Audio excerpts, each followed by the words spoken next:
वैसे रक्षा मंत्री को भटकना नहीं चाहिए।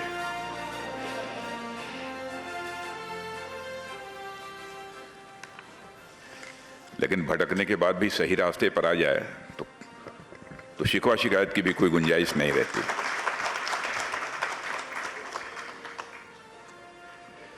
सबसे पहले तो मैं TV9 ग्रुप को धन्यवाद देना चाहता हूं कि हमारी सरकार के जो मोदी जी के नेतृत्व में काम कर रही है, उसके 8 वर्ष पूरे होने पर इस ग्लोबल समिट के कार्यक्रम में उन्होंने मुझे आमंत्रित किया है। मैं देख रहा था कि ग्लोबल समिट की थीम क्या है। तो ग्लोबल समिट की थीम है विश्व गुरु, कितने दूर और कितने पास। मैं असमंजस की स्थिति में था कि इस पर मैं क्या बोलूं। देश कितनी तेजी से आर्थिक प्रगति कर रहा है, यहीं तक अपनी बातों को सीमित रखूं, या भारत को विश्व गुरु बनने के लिए क्या क्या चाहिए, क्या क्या भारत के अंदर था कि भारत विश्व गुरु बना। इन सब सारी विषयों पर मैं चर्चा करूं। सारे विषयों पर मैं चर्चा करूंगा तो कम से कम 1.5 घंटे 2 घंटे का की यह स्पीच होगी। इसलिए लंबी अपनी स्पीच को नहीं करूंगा। आर्थिक प्रगति के बारे में तो ज्यादा मैं यहां चर्चा करूंगा, लेकिन मैं मानता हूं कि भारत जब विश्व गुरु था तो भारत धनवान भी था, भारत बलवान भी था, भारत ज्ञानवान भी था, भारत चरित्रवान भी था। और भारत केवल आर्थिक दृष्टि से समृद्धशाली देश नहीं था, बल्कि भारत एक आध्यात्मिक भारत के रूप में भी सारे विश्व में जाना जाता था। यदि मैं अध्यात्म की यहां चर्चा कर रहा हूं तो इसका अर्थ कदापि यह नहीं लगाया जाना चाहिए कि मंदिर में जाकर पूजा करना, मस्जिद में जाकर इबादत करना, गिरजाघर में जाकर सजदा करना, यही अध्यात्म है। मैं तो यह मानता हूं कि मन का एलिवेशन, मन का उन्मन होना, मन का बड़ा होना, यही अध्यात्म है।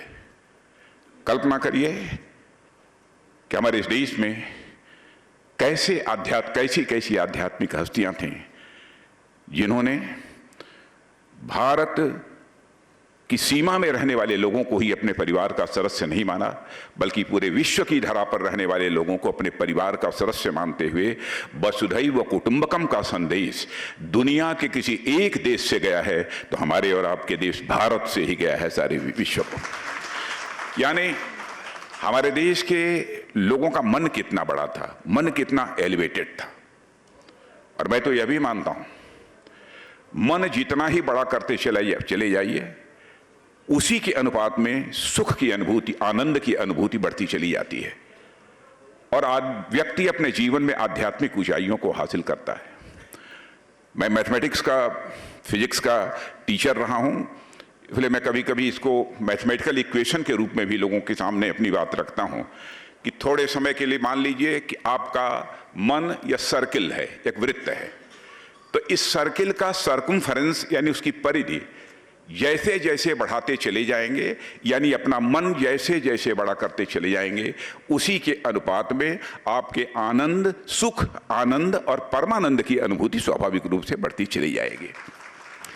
मैथमेटिकल इक्वेशन में उसे कहना हो तो कह सकते हैं कि circumference of man is directly proportional to the magnitude of sukh, circumference of man is directly proportional to the magnitude of anand, circumference of man is directly proportional to the magnitude of paramanand. खैर, परमानंद का कोई मैग्नीट्यूड होता नहीं है, ये बात हम लोगों को समझना चाहिए। आर्थिक दृष्टि से इस कार्यक्रम को जो इनिशिएट कर रही थी, मैं नाम से थोड़ा परिचित नहीं हूं, उन्होंने कहा कि विश्व में फास्टेस्ट ग्रोइंग इकोनॉमी यदि किसी की है तो भारत की है। यह सच्चाई है। भारत तेजी के साथ आगे बढ़ रहा है और मैं मानता हूं कि आज भारत दुनिया के उन देशों की कतार में आकर खड़ा हो गया है जो विकसित देश बनने के लिए, डेवलप्ड कंट्री बनने के लिए ब्रेकआउट नेशंस में जिनकी गणना की जा रही है, ऐसे देशों की कतार में आकर खड़ा हो गया है। आप ये कहेंगे कि ब्रेकआउट नेशन ये है क्या? ब्रेकआउट नेशन हम उसे कहते हैं जिसके अंदर एक डेवलप्ड कंट्री बनने का पोटेंशियल है, और जो देश डेवलप्ड कंट्री बनने की दृष्टि से पूरी तरह से प्रयास कर रहा है और वह तेजी के साथ आगे बढ़ रहा है। भारत ने पिछले 8 वर्षों के अंदर, मैं विश्वास के साथ कह सकता हूं, ब्रेकआउट नेशन से निकलकर एक स्टैंड आउट नेशन के रूप में अपनी पहचान बनाया है। अब आपको यह लग रहा होगा कि स्टैंड आउट नेशन क्या होता है। जो कुछ ऐसे देश होते हैं जो कि डेवलप कंट्री बनने के लिए प्रयत्न कर रहे होते हैं, उनमें जिनके द्वारा बहुत तेजी के साथ आउटस्टैंडिंग एफर्ट्स किए जाते हैं, उन्हें हम स्टैंड आउट नेशंस की श्रेणी में लाकर खड़ा करते हैं। तो भारत इस दृष्टि से तेजी के साथ आगे बढ़ रहा है। आपने पिछले 8 वर्षों में यह भी महसूस किया होगा कि भारत ने हर फ्रंट पर जहां आवश्यक हुआ है मेजर चेंजेज लाने में, यानी बड़े परिवर्तन करने में, कभी भी कोताही नहीं बरती है, कहीं पर भी हिचक नहीं दिखाई है। बड़े से बड़ा फैसला लेना पड़ा, जोखिम भरे भी फैसले लेने पड़े हैं, तो हमारे प्रधानमंत्री ने उन फैसलों को लेने में कभी देर नहीं की है। और यह परिवर्तन इसलिए किया गया क्योंकि आज़ादी मिलने के बाद कई दशकों तक भारत की अपेक्षाएं जिस हद तक पूरी हो जानी चाहिए थी, उस हद तक वह पूरी नहीं हो पाई थी। इसलिए साहसिक फैसले समय से लेने की आवश्यकता थी। इसलिए 2014 यानी 2014 में प्रधानमंत्री मोदी ने जब देश की बागडोर संभाली, तो उनका पूरा फोकस इस बात पर था कि भारत को 20वीं शताब्दी के माइंडसेट से बाहर निकालकर उसे 21वीं शताब्दी की चुनौतियों के लिए तैयार किया जाए। उनकी यह पूरी कोशिश थी। और उस समय हमारे प्रधानमंत्री ने हम लोगों के सामने 2 मंत्र रखे थे। पहला मंत्र मैं याद दिलाना चाहता हूं, सबका साथ, सबका विश्वास। और इसके बाद जो दूसरा मंत्र उन्होंने दिया था, वो कहा था सबका प्रयास और सबका विश्वास। यह मैं मानता हूं कि प्रधानमंत्री की तरफ से एक इंक्लूसिव और वेलफेयर ओरिएंटेड ग्रोथ की दिशा में बढ़ने के लिए हम लोगों को यह दिया गया एक संदेश था। और दूसरी महत्वपूर्ण बात उन्होंने सरकार से कही, वह थी कि हमें रिफॉर्म करना है, परफॉर्म करना है, और हमें साथ ही साथ ट्रांसफॉर्म भी करना है।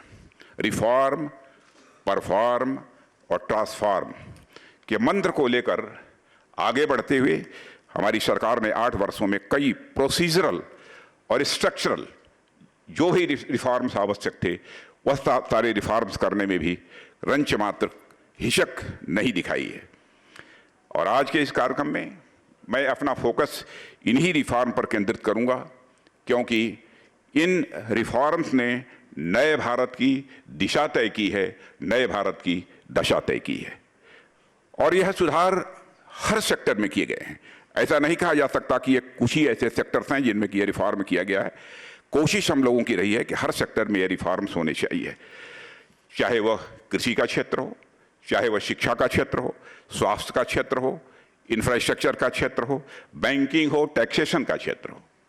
हर क्षेत्र में इस प्रकार के रिफॉर्म किए गए हैं। और मैं दावे के साथ कह सकता हूं, हर जगह बिग एंड बोल्ड रिफॉर्म्स किए गए। यह कोई नहीं कह सकता केवल दिखावे के लिए अथवा नॉमिनल जो स्टेप्स गवर्नमेंट के लिए रिफॉर्म्स के लिए उठाए जाने चाहिए, बस वैसे ही उठाए गए।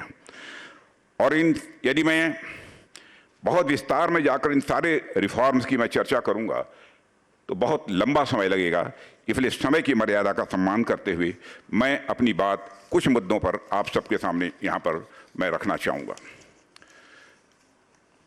मित्रों, प्रधानमंत्री ने सत्ता संभालते ही अपनी सरकार देश के गरीबों को समर्पित की। और मुझे याद है कि शपथ लेने के बाद जब मंच से हम लोग उतरे तो मैं भी साथ जा रहा था। मीडिया के मित्र खड़े थे, उन्होंने पूछा कि आप प्रधानमंत्री बन गए हैं, शपथ का काम पूरा हो गया है, कुछ कहना चाहेंगे? प्रधानमंत्री का पहला सेंटेंस यह था, कुछ नहीं, हमारी यह सरकार देश के गरीबों को समर्पित है। क्योंकि वह मानते रहे कि जब तक देश की गरीब जनता का सशक्तिकरण नहीं होगा, उनका कल्याण नहीं होगा, तब तक एक सशक्त और स्वाभिमानी भारत कि हमारी यह संकल्पना भी अधूरी रह जाएगी, किसी भी सूरत में हमारा यह स्वप्न पूरा नहीं होगा। इसलिए शुरुआत ही उन्होंने गांव, गरीब और किसान से की कि इनका विकास होना चाहिए, इनका कल्याण होना चाहिए। और आपको याद होगा कि 2014 में देश में करीब 18,000 ऐसे गांव थे। आपको जानकर आश्चर्य होगा कि आज़ादी की इतने वर्ष गुजर जाने के बावजूद 18,000 ऐसे गांव थे जहां की एक बिजली का खंभा तक नहीं पहुंचा था। हर गांव को सड़क से जोड़ने का, मैं बहुत ही ब्रीफली यह बातें आपके सामने रख रहा हूं, इस काम को भी हमारी गवर्नमेंट ने पूरा किया।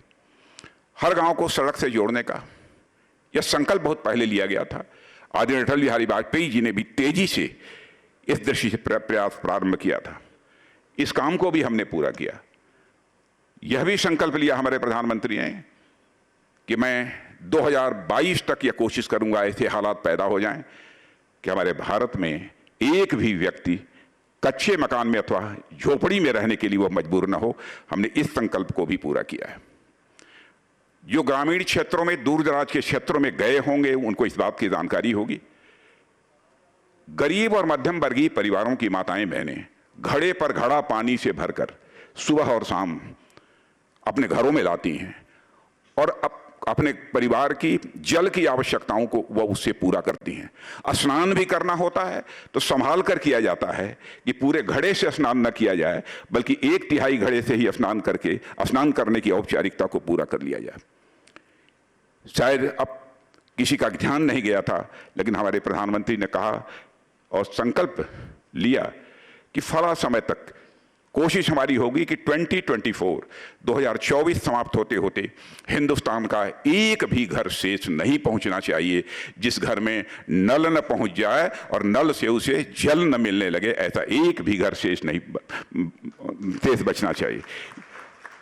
और इस संकल्प को भी अभी पूरा नहीं हुआ है 100%, लेकिन काफी हद तक मोर देन 60% इसमें हम लोगों ने अपने लक्ष्य को हासिल कर लिया है।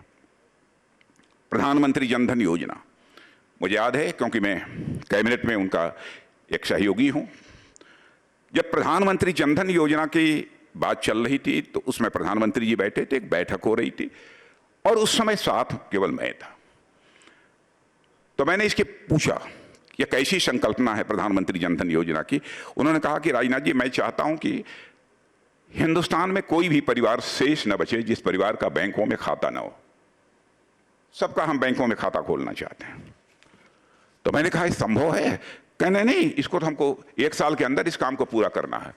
और मित्रों, आपको जानकर खुशी होगी इस बात की, 1 साल के अंदर इस लक्ष्य को भी उन्होंने प्राप्त कर लिया और लगभग 45 करोड़ लोगों के बैंकों में खाते खुल गए। कोई यह कह सकता है कि बैंकों में खाते खुलने से लाभ क्या हुआ है, क्या इससे मिलने वाला है, लेकिन आपने भी अब महसूस किया होगा, पहले गवर्नमेंट के द्वारा कोई सब्सिडी, कोई सहायता यदि किसी को देनी होती थी तो बैंक के अकाउंट से, बैंक के खाते से वह निकलती थी तो कहां जाती थी, किसके जेब में जाती थी, कितना उस लाभार्थी को मिलना चाहिए, मिल पाता था, इसके बारे में मुझे ज्यादा बतलाने की जरूरत नहीं है। और मैं याद दिलाना चाहता हूं कि हमारे पूर्व प्रधानमंत्री स्वर्गीय राजीव गांधी जी ने भी इस संबंध में चिंता व्यक्त की थी। मैं राजीव गांधी जी की मंशा पर कोई सवालिया निशान नहीं खड़ा करना चाहता, लेकिन उन्होंने भी चिंता की। क्या करें, हम दिल्ली से 100 पैसा गरीबों को भेजते हैं, लेकिन 100 पैसे में से बामुश्किल 14 पैसा उन तक पहुंच पाता है। यह चिंता व्यक्त की थी। चिंता राजीव गांधी जी ने व्यक्त की थी, लेकिन उस चुनौती को किसी ने स्वीकार किया था, हमारे प्रधानमंत्री नरेंद्र मोदी जी ने स्वीकार किया है। और आज मैं दावे के साथ कह सकता हूं, यदि आज 100 पैसा बैंक के खाते से निकलता है तो 100 का 100 पैसा समाज की अंतिम सीढ़ी पर बैठे हुए व्यक्ति के वह जेब में पहुंच जाता है। यानी करप्शन रूट आउट यदि हम करना चाहते हैं, करप्शन हम मिनिमाइज करना चाहते हैं, तो केवल भाषण के द्वारा नहीं हो सकता। उसमें सिस्टम में हमको बदलाव लाना पड़ेगा और सिस्टम में बदलाव लाने का यह काम हमारी गवर्नमेंट ने बखूबी किया है। मैं यह दावा नहीं करना चाहता कि 100% करप्शन के फ्रंट पर हमको कामयाबी मिल गई, लेकिन काफी हद तक कामयाबी हमको मिली है और अधिक रिफॉर्म्स करने की जरूरत है। और मैं यकीन दिलाना चाहता हूं आपको, वह और जो भी रिफॉर्म्स आवश्यक हैं वह रिफॉर्म हम लोग करेंगे, चाहे चुनौती कितनी भी बड़ी क्यों न हो। क्या कोई यह कल्पना कर सकता था भारत में क्या ऐसी भी स्थिति भारत में पैदा होगी?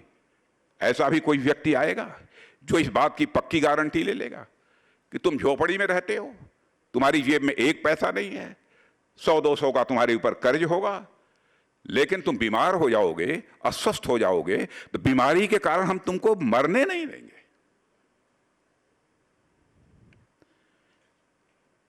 गरीब से गरीब व्यक्ति भी यदि आज बीमार हो जाता है, उसके पास आयुष्मान भारत का कार्ड है, तो 5 लाख रुपए तक का उसका मुफ्त इलाज किया जाता है एक साल में। जरूरत हुई दूसरे साल भी 5 लाख रुपए खर्च करने की, तो आयुष्मान भारत कार्ड की योजना के माध्यम से उसे 5 लाख रुपए का दूसरे वर्ष भी मुफ्त इलाज मिलता है। इसकी कोई कल्पना नहीं कर सकता था पहले, कोविड के समय में भी। अब सरकार की संवेदनशीलता की यहां पर मैं चर्चा करना चाहता हूं। कोविड का संकट एक बड़ा संकट था, बड़ी चुनौती थी, लेकिन उस समय भी साहस के साथ हमारी सरकार ने इस चुनौती को स्वीकार किया। लोग मुंबई, कलकत्ता, बेंगलोर, बड़े बड़े शहरों से लोग छोड़कर निकल रहे थे, अपने अपने गांवों की तरफ लौट रहे थे। आजीविका का कोई साधन शेष नहीं बचा था। सारी बड़ी बड़ी इंडस्ट्रीज, छोटी इंडस्ट्रीज, एमएसएमई सब बंद हो गए थे, खाने पीने के लाले पड़ गए थे। उस समय हमारे प्रधानमंत्री ने अपनी संवेदनशीलता का परिचय देते हुए फैसला किया, जितने भी लोग हैं काम छोड़कर जो घरों में पहुंचे हैं, जिनके पास खाने की जो मुकम्मल व्यवस्था होनी चाहिए वह नहीं है, उनके लिए हम राशन की व्यवस्था करेंगे। और आपको ये सुखद आश्चर्य हुआ होगा कि 80 करोड़ परिवारों को उस समय जो हम लोगों ने मुफ्त राशन देना प्रारंभ किया, वो मुफ्त राशन देने का सिलसिला आज भी यह चल रहा है। कुछ लोग ये तर्क देते हैं कि साहब ये मुफ्त वाली व्यवस्था ये उचित नहीं है। मैं मानता हूं एक सीमा तक, लेकिन भारत के चरित्र को हमको समझना पड़ेगा, भारत में पॉपुलेशन के कंसंट्रेशन को हमको समझना पड़ेगा, संरचना को समझना पड़ेगा। एक कल्याणकारी वेलफेयर स्टेट होने के नाते हमें उसकी चिंता करनी पड़ेगी, इस सच्चाई को भी हम नहीं भूल सकते। हाँ, लेकिन उनको वो अपने पैरों पर खड़े हो सकें, इसके लिए सशक्त भी बनाने की भी हमको कोशिश करनी पड़ेगी। किसानों के लिए भी, किसानों की मांग हुआ करती थी मिनिमम सपोर्ट प्राइस बढ़ाइए, मिनिमम सपोर्ट प्राइस बढ़ाइए। मैं बहनों भाइयों, मैं दावे के साथ कह सकता हूं कि मिनिमम सपोर्ट प्राइस बहुत हद तक हमारी सरकार ने बढ़ाने में कामयाबी हासिल की है। मैं कह सकता हूं कि 8 वर्षों के अंदर 1.5 गुने से अधिक हम लोगों ने मिनिमम सपोर्ट प्राइस ये बढ़ाई है। अब केवल मिनिमम सपोर्ट प्राइस बढ़ाई भी नहीं है, आज तक मिनिमम सपोर्ट प्राइस पर जितनी खरीद होती रही है उससे बहुत अधिक खरीद हमारी गवर्नमेंट ने की है। यानी गांव, गरीब और किसानों की जिंदगी को बेहतर बनाने के लिए पिछले 8 वर्षों में हमारी सरकार ने मिशन मोड में काम किया है, यह मैं दावे के साथ कह सकता हूं। कोविड महामारी के दौरान ही एक बड़ा काम हुआ था, शायद आप लोगों का ध्यान उस ओर गया है कि नहीं हुआ, नहीं गया है। डिजिटल रिवॉल्यूशन यह परवान चढ़ गया था। कभी कैश लेन देन के ऊपर पूरी तरह निर्भर रहने वाला हमारा यह भारत आज सिर्फ 1 महीने में 6 बिलियन डिजिटल ट्रांजैक्शन के माध्यम से 10 ट्रिलियन रुपए की लेन देन कर रहा है। यह है डिजिटल रिवॉल्यूशन। और एक नॉन ऑफिशियल रिपोर्ट के आधार पर बीसीजी, फोन पे, उसको जानते होंगे, के मुताबिक 2026 में भारत में 65% लेन देन डिजिटल होंगे और इनका मूल्य करीब $10 ट्रिलियन होगा। यह उस सरकारी रिपोर्ट का, गैर सरकारी रिपोर्ट का यह दावा है, उस एजेंसी का दावा है। और साथियों, हमारी सरकार ने जनधन खातों, मोबाइल, आधार को जोड़कर एक जैम स्ट्रेटजी पर काम किया है। जिसका नतीजा हुआ है कि गरीबों को सीधे उनके बैंक के खाते में सब्सिडी और अन्य सहायता धनराशि स्वाभाविक रूप से पहुंच रही है। और मैं कह सकता हूं इसके कारण ईज ऑफ लिविंग का भी लोगों को अनुभव हुआ है। और हमारी सरकार ने जहां आम इंसान की ईज ऑफ लिविंग की चिंता की है, वहीं पर ईज ऑफ डूइंग बिजनेस के मामले भी हमने बहुत बड़ी उपलब्धि हासिल की है। और 2014 में जब हम ईज ऑफ डूइंग बिजनेस की दृष्टि से 143 इस स्थान पर खड़े थे, आज हम 63वें स्थान पर खड़े हैं, यानी 63। यह इंप्रूवमेंट हुआ है। मुद्रा योजना के माध्यम से लोगों को कर्ज दिया। जब मैं मुद्रा योजना की बात तो कुछ पढ़े लिखे लोगों के बीच में करता हूं तो लोग कहते हैं मुद्रा योजना में लाभ किसको मिला? मैंने कहा आपको मालूम नहीं है। मैं आंकड़े देना चाहता हूं। मुद्रा योजना यानी सस्ते दर पर जिनको ऋण दिया जाता है कामकाज करने के लिए, रोजगार करने के लिए, 35 करोड़ लोगों को हम लोगों ने दिया है। और 8 लाख करोड़ 8 लाख करोड़ यह जो इतना कर्ज दिया गया है लाभार्थियों को। और मित्रों, किसी भी देश की ताकत और उसकी मजबूती अर्थव्यवस्था होती है। इस सच्चाई को आज कोई नकार नहीं सकता।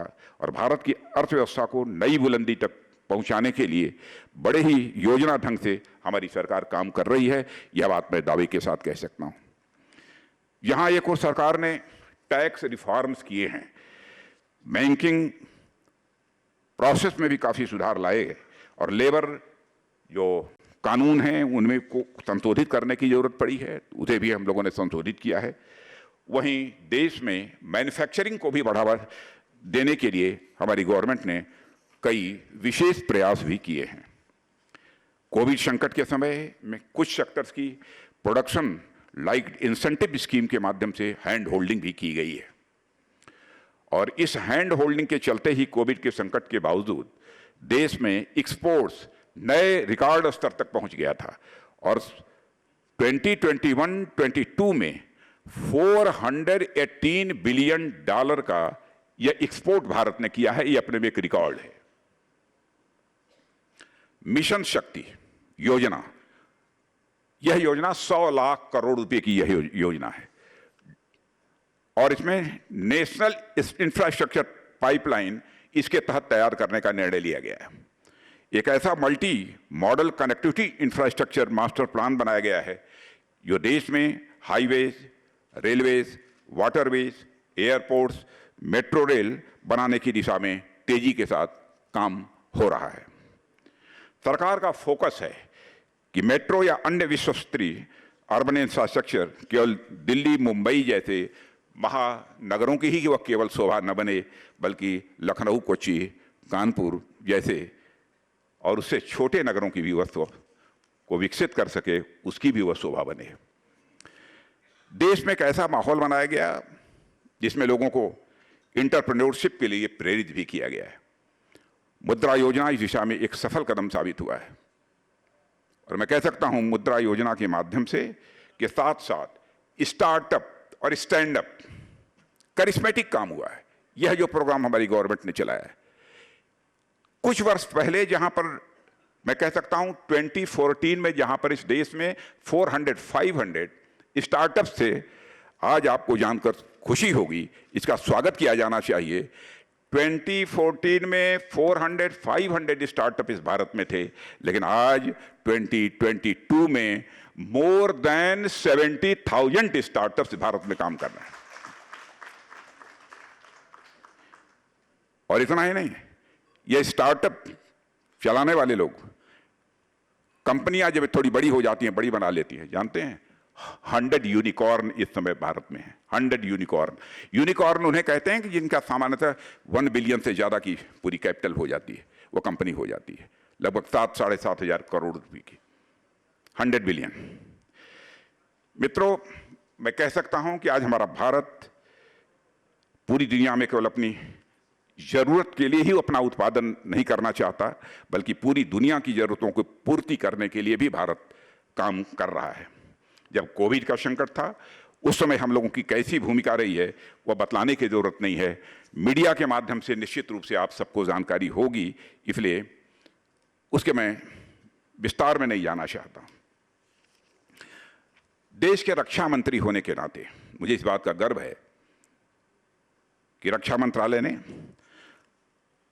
भारत रक्षा की दृष्टि से आत्मनिर्भर बनने के लिए कई कदम उठाए हैं। वैसे हमारे प्रधानमंत्री जी का कहना है कि हमारा पूरा भारत ही पूरी तरह से आत्मनिर्भर बनना चाहिए, और इस दृष्टि से हमारी सरकार ने अच्छा प्रयत्न प्रारंभ किया है। और लेकिन रक्षा मंत्रालय के बारे में मैं कह सकता हूं, आत्मनिर्भर भारत अभियान का फ्लैग बियरर यदि कोई मंत्रालय है तो हमारा रक्षा मंत्रालय है। और हम आज मेक इन इंडिया के अंतर्गत भारत में ही रक्षा सामग्री तैयार करने के लिए, उसका उत्पादन करने के लिए, उस उत्पादन को बढ़ावा देने के लिए हम अपनी तरफ से भरपूर कोशिश कर रहे हैं। आपको पहली बार यह सुनने को मिलेगा, कैपिटल प्रोक्योरमेंट का जो हमारा बजट होता है, इस साल हमारा 85,000 करोड़ था। यह हमने प्रतिबंध लगा दिया है। आउट ऑफ 85,000 करोड़ 68% प्रोक्योरमेंट केवल डोमेस्टिक इंडस्ट्री से होगा। वो पीएसयूज भी हो सकती हैं और हमारी जो प्राइवेट इंडस्ट्रीज हैं उनसे हो सकती है। प्राइवेट इंडस्ट्री के लोगों को शिकायत रहती थी कि साहब गवर्नमेंट की तरफ से जो हमें जिस प्रकार का जो ताकत मिलनी चाहिए वो नहीं मिल पाती है। तो आपको यह जानकर खुशी होगी, यह भी तय कर दिया है कि 68% जो डोमेस्टिक प्रोक्योरमेंट होगा उसमें 25% तो प्राइवेट इंडस्ट्री से ही वो प्रोक्योरमेंट होगा। 25% केवल प्राइवेट इंडस्ट्री से होगा। भारत में जो सामान बनाए जा सकते हैं, ऐसे 310 आइटम्स की हमने एक पॉजिटिव इंडिजिनाइजेशन लिस्ट भी तैयार की है। और ये हम लोगों ने फैसला किया है कि चाहे जो कुछ भी हो जाए, कुछ आइटम्स के लिए 2022, कुछ आइटम्स के लिए 2023, कुछ आइटम्स के लिए 2024, ये तय कर दिया। इसके बाद यह 310 आइटम्स हैं, चाहे जो कुछ भी हो जाए, किसी भी सूरत में हम दुनिया के दूसरे देशों से नहीं खरीदेंगे। भारत में बनेगा, भारतवासियों के हाथों से बनेगा, भारत की धरती पर बनेगा। यह हम लोगों ने फैसला किया है। और साथियों, देश का रक्षा मंत्री होने के नाते मुझे इस बात का कि गौरव की अनुभूति है, गर्व नहीं है, गौरव है कि आज डिफेंस एक्सपोर्ट्स के मामले में भी भारत की गिनती दुनिया के टॉप 25 कंट्रीज में होने लगी है। अभी तक हमारा भारत अभी इंपोर्टर की कंट्रीज की क्यू में खड़ा था, अब एक्सपोर्टर की कंट्रीज की भी क्यू में डिफेंस के मामले में भारत हमारा खड़ा हो गया। आपको जानकर हैरानी होगी इस बात की कि 2014-15 में सिर्फ 1940 करोड़ रुपए का डिफेंस एक्सपोर्ट भारत करता था, 1940। 2021-22 में इतने ही समय में आपको जानकर खुशी होगी, अप्रॉक्सीमेटली 13,000 करोड़ रुपए का हम लोगों ने एक्सपोर्ट किया है। यह मोर देन 600% की यह वृद्धि हुई है। और हमारा लक्ष्य है कि 2024-25 तक डिफेंस एक्सपोर्ट्स को बढ़ाकर हम 40,000 करोड़ रुपए तक ले जाएं। और मैं यकीनन कह सकता हूं कि हम इस टारगेट को निश्चित रूप से अचीव करेंगे। रूस और यूक्रेन के बीच जो इस समय संघर्ष चल रहा है, आप हमारे सामने भी मैं देखा कि जो वो चल रही थी वह स्क्रिप्ट, उसमें भी उसने यह साफ कर दिया है, जो रूस और यूक्रेन के बीच जो युद्ध चल रहा है उसने यह पूरी तरह से साफ कर दिया है कि यदि किसी के साथ दुनिया में युद्ध होता है तो हम दूसरे देशों पर अपनी सुरक्षा के लिए निर्भर नहीं रह सकते हैं, बल्कि हमें सुरक्षा अपने ही दमखम के आधार पर हमको करनी पड़ेगी। यह निष्कर्ष निकलता है। इसलिए आवश्यक है कि हम आत्मनिर्भर बने, और इतना ही नहीं है, आत्मनिर्भर भी बने और हमारे जो फ्रेंडली कंट्री हैं, मित्र देश हैं, उनकी भी रक्षा आवश्यकताओं को, डिफेंस जो उनकी रिक्वायरमेंट्स होती हैं उनको भी फुलफिल करने की हमारे अंदर कुवत हो, क्षमता हो, यह भी आवश्यक है। और इसके लिए हमने जहां डिफेंस सेक्टर में इन्वेस्टमेंट के लिए रास्ते खोले, वहीं जो 200 साल से चली आ रही हमारी ऑर्डिनेंस फैक्ट्री बोर्ड हैं, 200 साल ऐसी 41 हमारी ऑर्डिनेंस फैक्ट्री बोर्ड की जो फैक्ट्रीज थी। और आपको जानकर खुशी होगी उनका कारपोरेटाइजेशन कर दिया है और 7 पब्लिक सेक्टर अंडरटेकिंग बना दी है। 7, 41 को तोड़कर 7 बना दी है और बहुत ही वो कॉम्पिटिटिव और एफिशिएंट बनाने का हमने फैसला किया था। और आज जो हमको कामयाबी मिली है, मैं कह सकता हूं कि जो कामयाबी आज हमको मिली है, 6 महीने में ही इन 7 कंपनियों में से 6 ने प्रॉफिट दर्ज कराना शुरू कर दिया है। नहीं तो जब ऑर्डिनेंस फैक्ट्री बोर्ड की सारी फैक्ट्रियां सब लॉस में चल रही थी। कारपोरेटाइजेशन होने के बाद ही, पब्लिक सेक्टर अंडरटेकिंग बनने के बाद ही 6 कंपनियां इस समय जो है प्रॉफिट दर्ज करा रही है। यह एक मेजर अचीवमेंट है। पहले सारी की सारी कंपनियां नुकसान में चल रही थी। मैं मानता हूं कि डिफेंस सेक्टर में ऑर्डिनेंस फैक्ट्री बोर्ड का कारपोरेटाइजेशन आज़ाद भारत का सबसे बड़ा डिफेंस रिफॉर्म के रूप में जाना जाएगा, सबसे बड़े डिफेंस रिफॉर्म के रूप में जाना जाएगा। और इसके अच्छे नतीजे आने वाले दशक में पूरे देश में ही नहीं बल्कि पूरी सारी दुनिया को देखने को मिलेंगे। रक्षा क्षेत्र में और भी बहुत सारे रिफॉर्म्स किए हैं। CDS नामक एक संस्था का भी हम लोगों ने गठन किया है, चीफ ऑफ डिफेंस स्टाफ, और इसके माध्यम से आर्म फोर्सेस में ज्वाइंटनेस लाने की कोशिश कर रहे हैं। यह नहीं कि अलग थलग हमारी थल सेना, वायु सेना, जल सेना, इनके बीच भी इंटीग्रेशन होना चाहिए, ज्वाइंटनेस होनी चाहिए।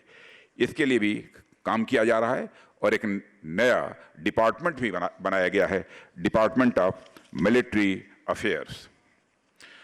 आप सबको मालूम है हमारे CDS जो पहले बने थे वो जनरल बिपिन रावत, लेकिन एक दुर्घटना के बाद वो हमारे बीच नहीं रहे। लेकिन फिर भी हम लोगों ने कोशिश की है कि जो यह सब सारा रिफॉर्म करने की जो हमारी रफ्तार थी वो किसी भी सूरत में धीमी न पड़ने पाए। साथियों, अब मैं चर्चा करना चाहूँगा रक्षा क्षेत्र में किए गए तीसरे ट्रांसफॉर्मेशन रिफॉर्म की, क्योंकि रक्षा क्षेत्र की बात कही गई है और मुझसे अपेक्षा की गई है, ऐसा मुझे कहा गया था, इसलिए मैं चर्चा कर रहा हूँ। ट्रांसफॉर्मेशन रिफॉर्म की जो रक्षा क्षेत्र में हुए हैं, जिसकी चर्चा आजकल पूरे देश में चल रही है। और इसी हफ्ते आप लोगों ने देखा होगा कि हमारी सरकार ने अग्निपथ योजना प्रदेश के सामने जो है प्रस्तुत किया है। और यह योजना इस देश की आर्म्ड फोर्सेज में रिक्रूटमेंट की जो प्रोसेस में क्रांतिकारी बदलाव लेकर आई है।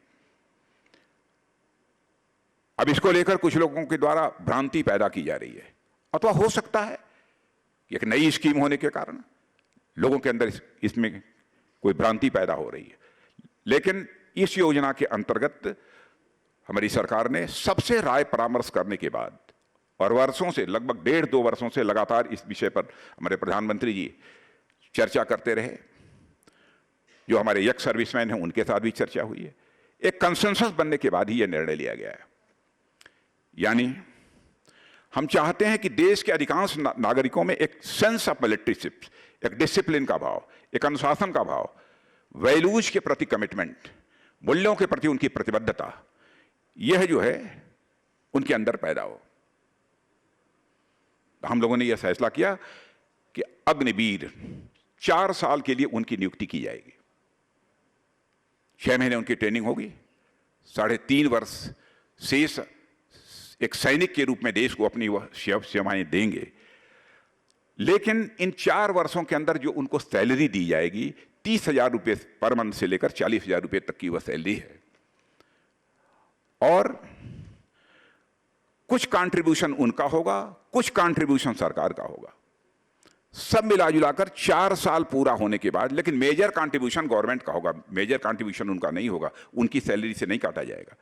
मेजर कंट्रीब्यूशन गवर्नमेंट का होगा। 4 साल समाप्त होने के बाद उनके हाथ में 11,71,000 11,71,000 यह रुपया उनके हाथ में आएगा। लेकिन इसके साथ साथ यह भी है, यदि वह हाई स्कूल पास होने के बाद वह सैनिक बने हैं तो 4 साल यह पूरा होने के बाद इंटरमीडिएट की सर्टिफिकेट उनको दी जाएगी। और यदि इंटरमीडिएट करने के बाद उन्होंने सेना में भर्ती ली है तो उनको कोई ना कोई डिप्लोमा सर्टिफिकेट उसके बाद वो दी जाएगी, ताकि और इसके साथ ही 100 लोगों में से 25% लोगों को बाद में रेगुलर आर्मी में इंडक्ट कर लिया जाएगा।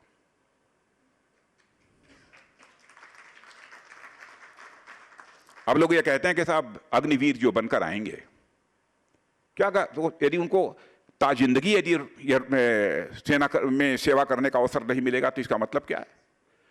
बहन भैया, ताजिंदगी तो किसी भी सेवा में लोगों में को काम करने का अवसर प्राप्त नहीं होता। और लोग कहते हैं कि हमारे लिए भविष्य में रोजगार की गारंटी क्या होगी? होम मिनिस्ट्री ने भी, बहुत सारी इंडस्ट्रीज ने भी, लोगों ने भी घोषणा की है, हमारी सरकार ने भी और ऐसी योजनाएं बना रही हैं ताकि हमारे ये अग्निवीर 4 वर्ष सेवा करने के बाद यदि वह बाहर निकलें सेवा में, यदि रेगुलर सैनिक के रूप में उनकी नियुक्ति नहीं हो पाती, जो 25% लोगों की होने वाली है, यदि नहीं हो पाती, उसके बाद जो शेष बचते हैं वह निकलें, कहीं ना कहीं रोजगार करना चाहते हैं तो उनको वो रोजगार का अवसर भी मुहैया हो जाए, कहीं ना कहीं उनको एम्प्लॉयमेंट मिल जाए। कई राज्य सरकारों ने यह घोषणा कर दी कि हम यहां उनको प्रायोरिटी देंगे, हम उनके लिए रिजर्वेशन तय करेंगे। होम मिनिस्ट्री ने भी कह दिया, भारत सरकार की पैरामिलिट्री फोर्सेज में हम उनको नियुक्ति देंगे। प्राइवेट इंडस्ट्रीज ने भी कई ने घोषणा कर दी, पब्लिक सेक्टर अंडरटेकिंग ने सबने घोषणा कर दी कि हम उनको रिजर्वेशन देंगे अपने। और दूसरी चीज कि 12 लाख रुपए, 11.5 पौने 12 लाख रुपए जब उनके हाथ में होकर निकलेंगे, छोटा मोटा रोजगार भी यदि वो करना चाहें तो वो कर सकते हैं। अब कोई यह तर्क दे क्या भविष्य की हमारे लिए गारंटी क्या है? हमने 4 साल का समय यहां पर गुजारा है।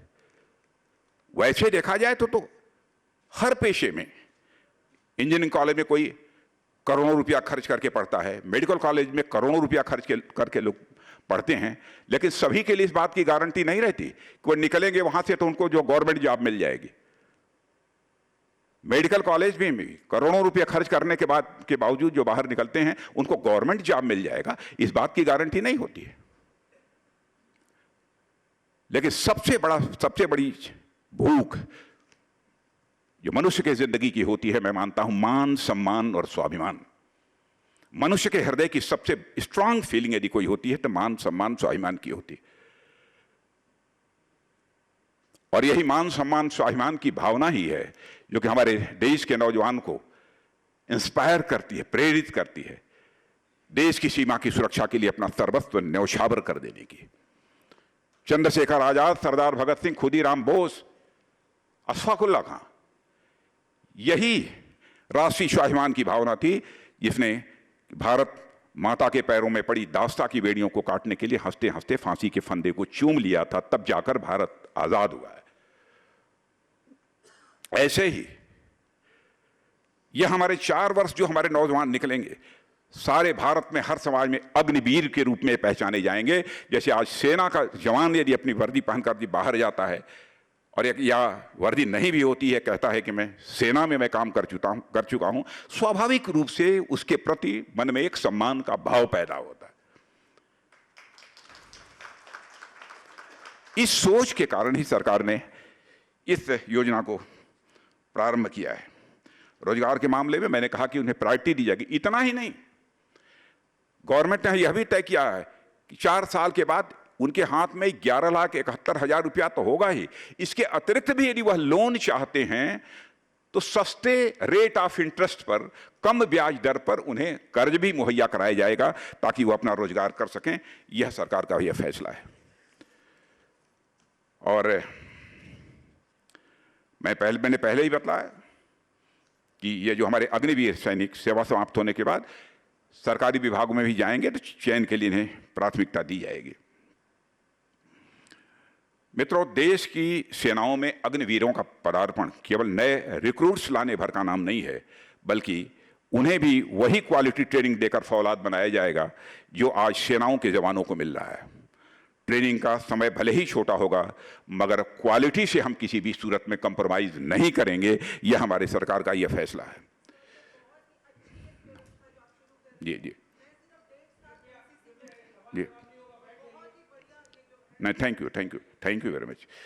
आज भारत की सेनाएं किसी भी चुनौती का सामना करने के लिए पूरी तरह से सक्षम हैं मेरे बहनों भाइयों। और भारतीय सेना का शौर्य और पराक्रम 2 साल पहले ही हम पूरी दुनिया ने देखा है।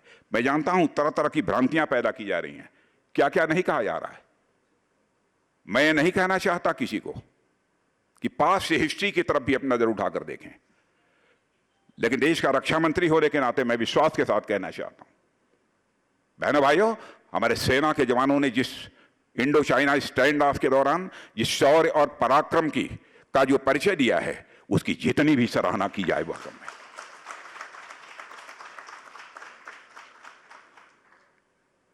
हम कोई भी काम करते हैं देश के लिए काम करते हैं। कोई भी हमारी राजनीतिक पार्टी हो सकती है। बहुत सारे मुद्दे हैं किसी राजनीतिक पार्टी को नीचा दिखाने के लिए,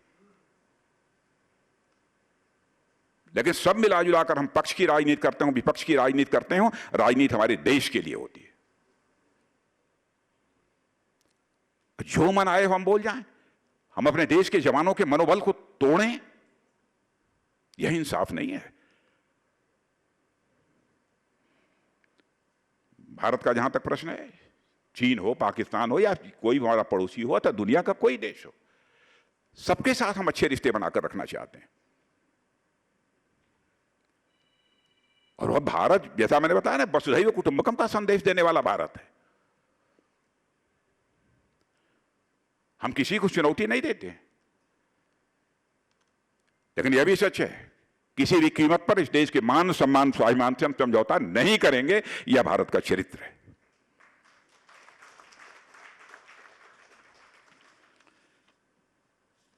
इन 60 वर्षों में बाह्य और आंतरिक सुरक्षा के ढांचे पर भी मैं यहां चर्चा करना चाहूंगा कि मजबूत हुआ है। आतंकवाद, नक्सलवाद, उग्रवाद, यह सब सारी घटनाएं बहुत हुई हैं। आतंकवाद के मुद्दे पर मैं यह दावा नहीं करना चाहता कि हमको 100% कामयाबी मिल गई है। मैं मानता हूं कि जब तक हमारा एक पड़ोसी मित्र रहेगा,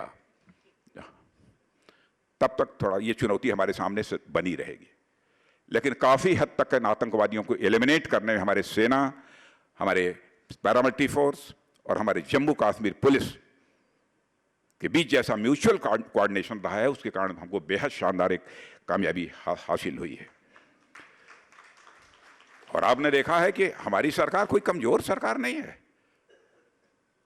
आतंकवादियों के ठिकाने पर उस पार जाकर जरूरत पड़ी है तो सर्जिकल स्ट्राइक की है, जरूरत पड़ी है तो एयर स्ट्राइक करने में भी हमने संकोच नहीं किया है। यह है भारत की ताकत। वो कौन सर्जिकल स्ट्राइक और एयर स्ट्राइक करने वाले थे? आपके ही भारत के ही सेना के, वायु सेना के यही जवान थे।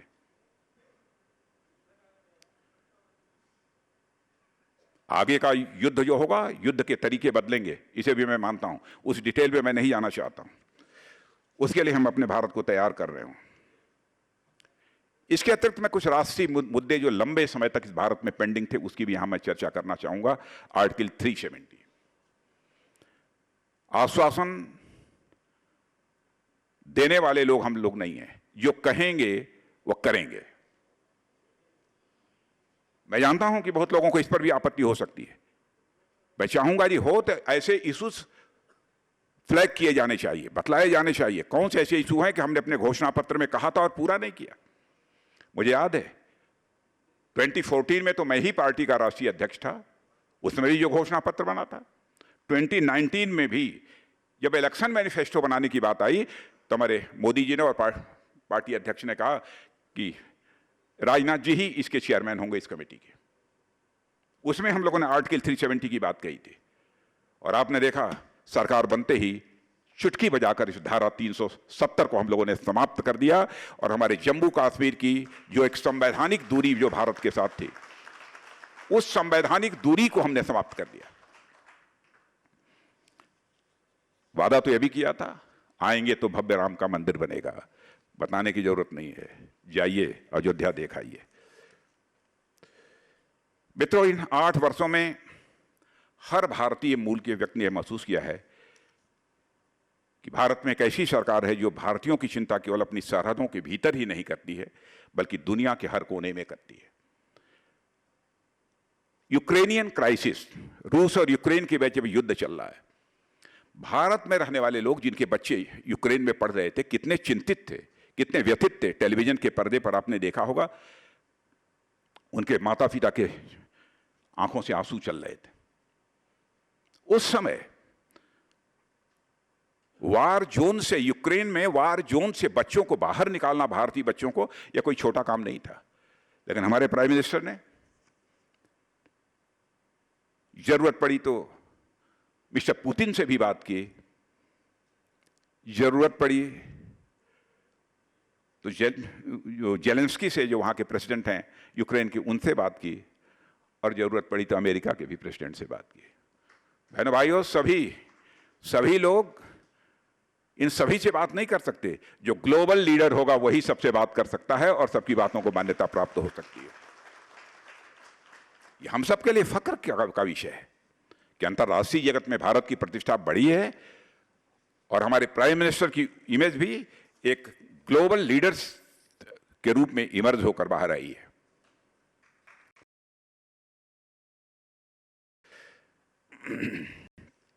यानी डिप्लोमेसी में भी और क्रेडिबिलिटी में भी और लीडरशिप में भी हमारा नेतृत्व आगे है। मित्रों, मैं यहां पर भारत में आई स्टेबिलिटी और डिपेंडेबिलिटी ने दुनिया भर के निवेशकों को भारत में इन्वेस्ट करने के लिए आकर्षित किया है। पिछले 8 सालों में आपको जानकर खुशी होगी 440 बिलियन डॉलर का एफडीआई भारत में आया है और 2021-22 में यानी एक साल में 83.5 बिलियन डॉलर की एफडीआई आई है, जो अपने में अब तक का एक रिकॉर्ड है। लेकिन मैं इससे पूरी संतुष्ट नहीं हूं। एफडीआई और बढ़नी चाहिए, फॉरेन डायरेक्ट इन्वेस्टमेंट और भारत में होना चाहिए। आर्थिक और सैन्य दृष्टि के अलावा मेरे बहनों भाइयों, भारत की कल्चरल डिप्लोमेसी का जहां तक सवाल है, मैं कह सकता हूं कि कल्चरल डिप्लोमेसी में भी भारत यह कामयाब रहा है। योग अब केवल भारत की सीमा तक ही वो सीमित नहीं है, लेकिन हमारे ही प्रधानमंत्री ने यूनाइटेड नेशंस के अंदर जो प्रस्ताव रखा था, दुनिया के 177 देशों ने उसका जो समर्थन किया था और दुनिया के लगभग 200 से अधिक देशों में आज लोग योग कर रहे हैं। यह हमारी कल्चरल डिप्लोमेसी का ही परिणाम है।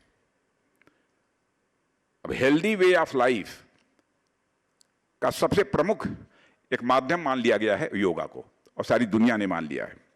अगले हफ्ते ही 11 तारीख को इंटरनेशनल योगा डे मनाया जाएगा और मुझे पूरा विश्वास है कि 21 जून को दुनिया के 193 देशों में इंटरनेशनल योगा डे बड़ी धूमधाम से मनाया जाएगा।